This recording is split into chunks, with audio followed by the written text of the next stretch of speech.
Yeah, I beat some games last year. Oh, you want to see them? Okay, let's check them out.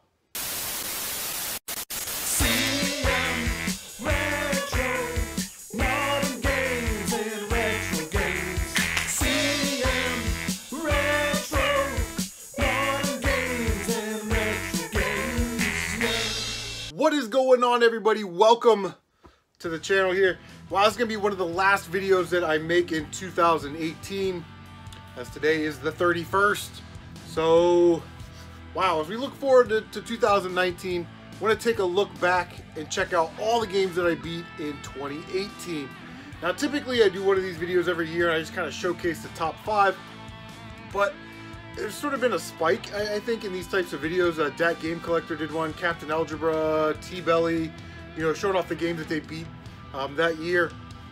And I think it's kind of interesting to see what games everybody's been playing and what different genres and things like that. So let's just take a look. We have beaten 27 games. I always have a list. 27 games in 2018, which is good. You know, that's 2 games a month. That's pretty solid. Some of the games are longer, some of the games are shorter. We're going to run through the 22 games that I beat, and then we're going to have my top 5, so that'll give us 27. But before we take a look at the physical copy games, unfortunately, I do not have physical copies of some of these games. Only 6 though, so that wasn't too bad out of 27. Excitebike World Rally, which you could download on the Nintendo store, on the Wii Shop, and it was like one of those last games you could get with your Nintendo Club points, or your Club Nintendo points. I actually live streamed it, so if you search for that, let's stream some Wii or something live stream, you can check out that game. It's basically like an updated version of Excitebike. It's still awesome. Gun-Knack. Now, Gun-Knack's a game I've been thinking about getting a physical copy of. I've got enough trade credit to buy it. Amazing game. I bought it Raspberry Pi or Retro Pi, so I've played some games on there. Gun-Knack was one of the first games that I wanted to beat, and it's an awesome shoot 'em up. If you can afford it, buy it. If not, emulate it. Number 3 was Home Alone for the Game Boy. It's always good to beat childhood games, man. You always want to throw in a couple childhood games that you beat. Home Alone was definitely one of those games. I don't own a physical copy, like I said, but it's a 4-level fetch quest running around as Kevin McAllister, and it's a pretty good game. 2 here were on MAME. So we beat Aero Fighters and Air Galat, both vertically and side-scrolling shooters. You know, I love my shooters. And then the last game was Casino Kid 2. Again, another childhood game that I'm on the lookout for. Didn't actually know you could beat it, because when I was 12 years old, I didn't know you could beat that game. Okay, so the first game, I tried to keep these all in order of, you know, when I beat them. I make a list, so I write them down in order. But we got this game for $5 off of like OfferUp. It is The Amazing Spider-Man 2 for PS4. Awesome game. Actually still goes for quite a bit of money in that $30, $40 range. But this was sort of the first Spider-Man game in this new series of Spider-Man games that I sort of got hooked on. And I could not stop putting this one down. It's really, really good. Definitely recommend it, especially if you can see it on the cheap. Get it on the cheap. Alright, I hated this game. Absolutely hated this game. About an hour and a half into it.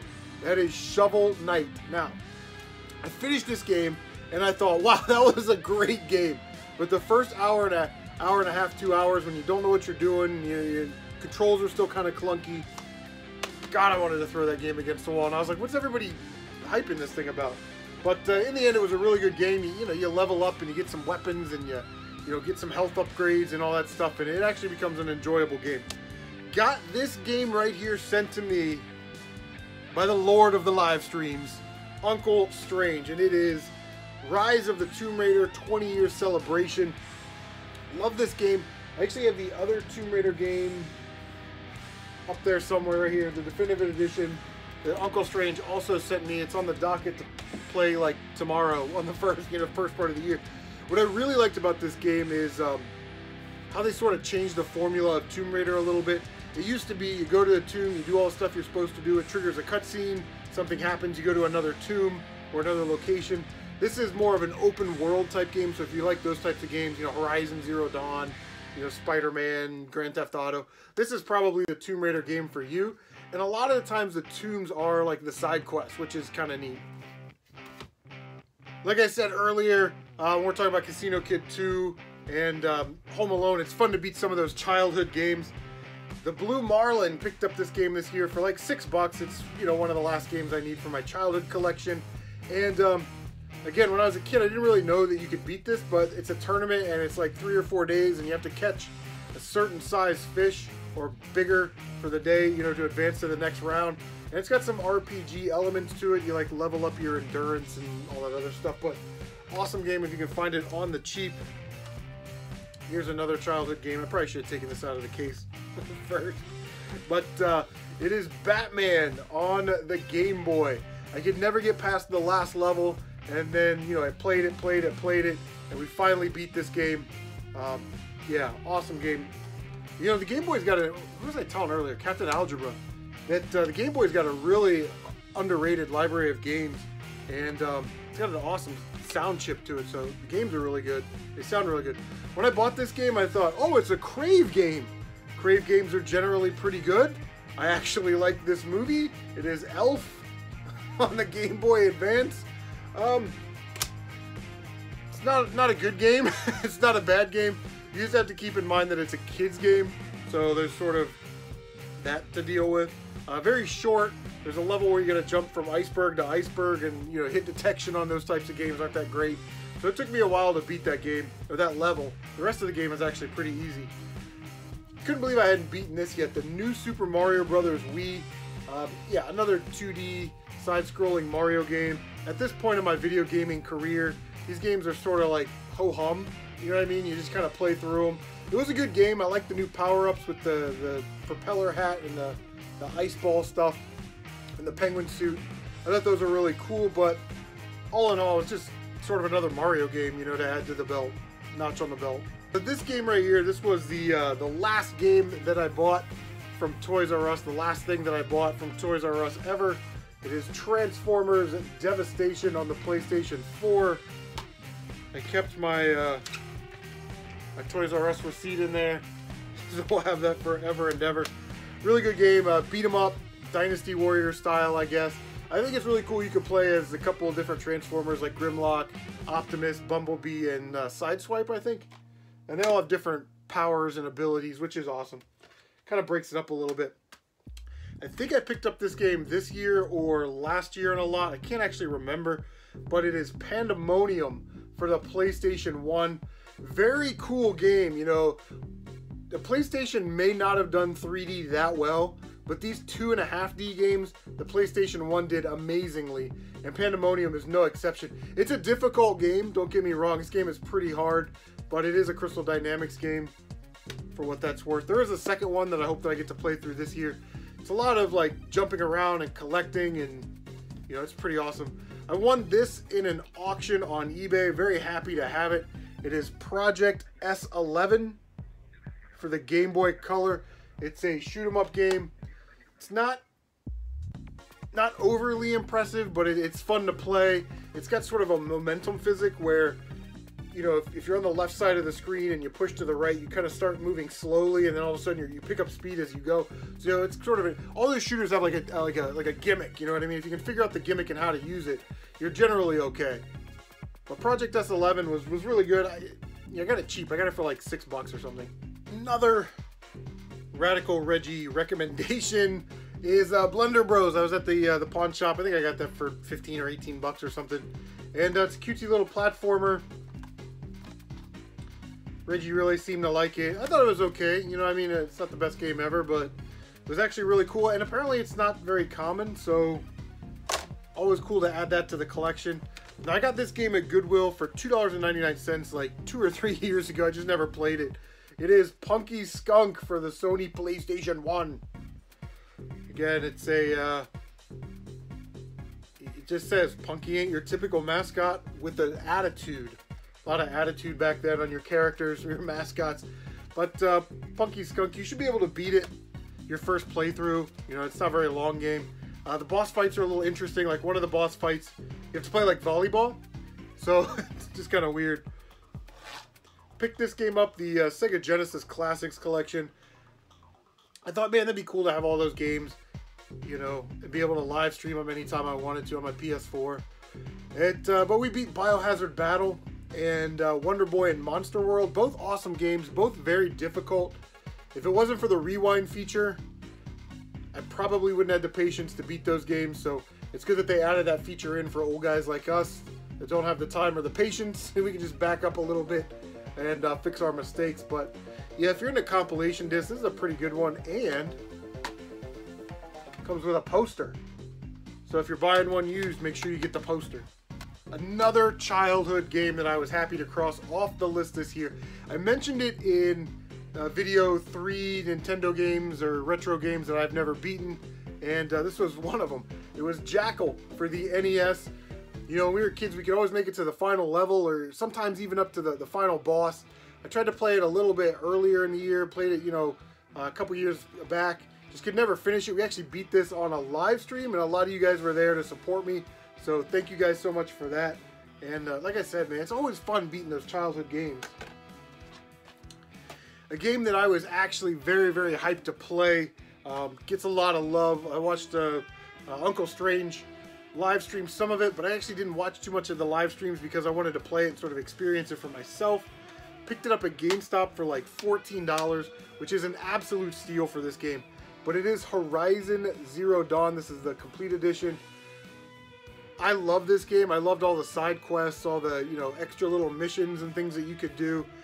I didn't quite understand like all the leveling ups and all that stuff, but we did play through it. We did beat it on the normal mode, and this is a good game to always go back to and play. I've actually gone back to it a couple times to finish up some of the side quests. There's like corrupted areas, and there's like long leg guys that you... So I did all those, and I tried to do as much as I could, but there were still some things that I didn't complete, so I'm actually in the process of going back and completing those. Well, that's 22 games down, 5 to go. So here are my top 5 games that I beat in 2018. Number 5. And now, number 5. Number 5, it was very, very close between this game or Horizon Zero Dawn. I picked this game from Russia with 007, from Russia with Love, a James Bond game with Sean Connery. And I absolutely love the Bond series. I love these games. This is not a first-person shooter Bond game. This is like a third-person type game, like a Metal Gear or a Last of Us or something, where it's sort of over the shoulder. But stuck really true to the story. A lot of great gadgets. Graphically, it's a 6th generation game, so it looks like a 6th generation game should. But I absolutely enjoyed the heck out of these games. With this game and Everything or Nothing, you're going to get those like shooter levels, you're going to get the stealth levels, you're going to get the driving combat racing levels. You know what I mean? It's just they're really just well put together. They're cross-genre games, and you know, they're relatively cheap, so I would say go out and buy them for sure.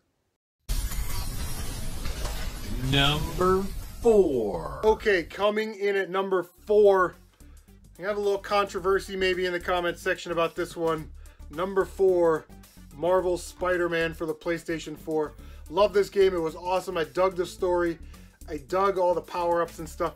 But honestly, because I played Amazing Spider-Man 2 earlier that year, I was a little disappointed because it was actually kind of the same game. Now, Amazing Spider-Man 2 does some stuff better, but this is a far superior game. One thing that I really can't get over in this game is that you play as an older Spider-Man. You know, Pete's about 26 or so, so he's been doing the Spider-Man thing for about 10 years. And then all of a sudden you don't have any weapons, you don't have any upgrades. It's like you've been in the Spider-Man game for 10 years. You should have something. Now, if you started with some stuff and then maybe you discovered some new stuff, you know, nanotech or something like that, and then did your upgrades, I would be cooler with that. But starting with nothing when you've been Spider-Man for 10 years, it'd be like if you were Batman and you didn't, like, for 10 years and you didn't even have a car yet.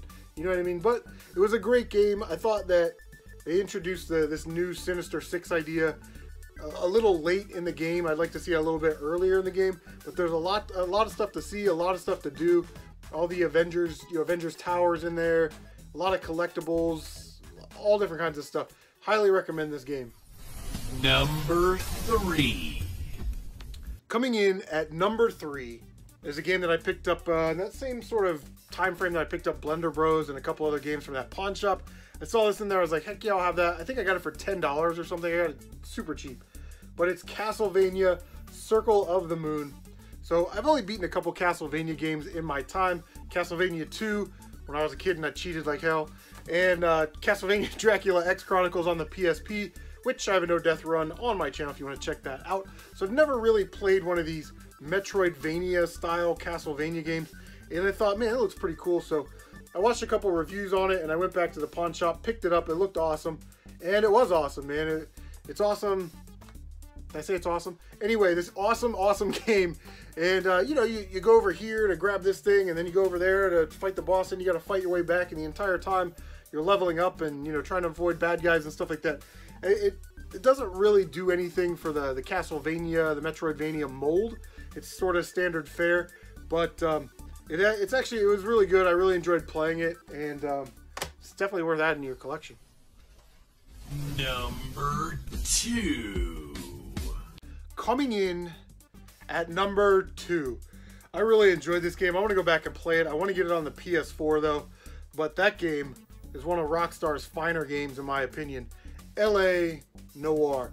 You play as a detective, you go around and solve all these cases, and it's actually really fun. I love the scope of old Hollywood. I love how it's not just a thrown together city. Like every building on every street corner has like a name, and you can go in there if you need to and dig up clues or use a phone or whatever it is.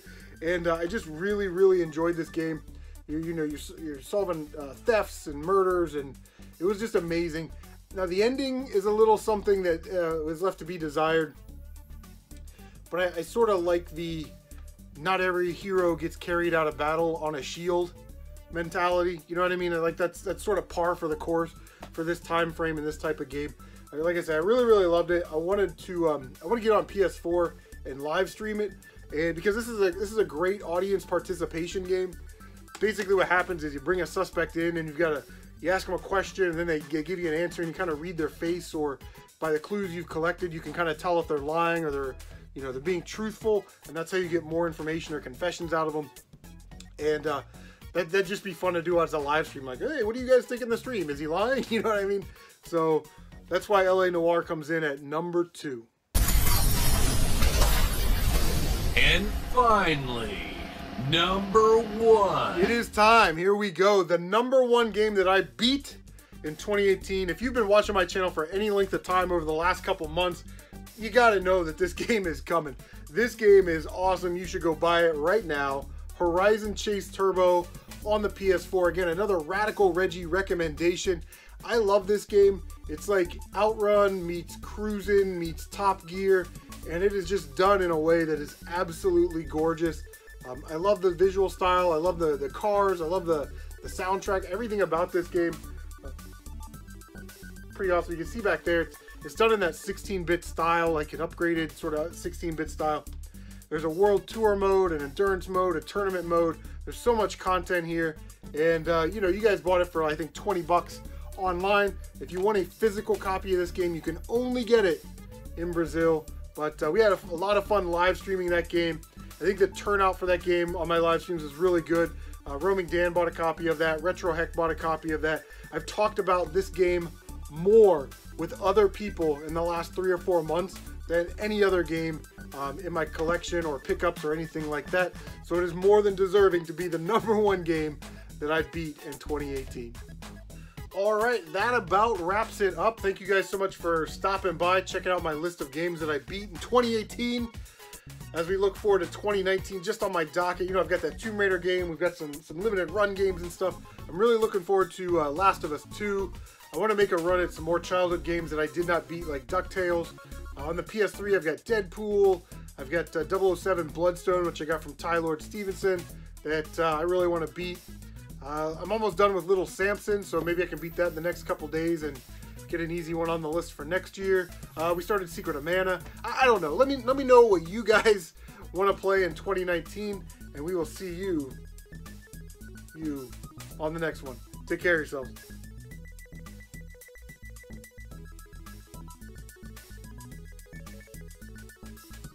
The PS4 stuff that we want to play. Pang. We've already started to play Pang. Pang's pretty awesome. But anyway, like I said, let me know what you've been beating, What you've been beating? Let me know what you've been beating. That sounds ridiculous.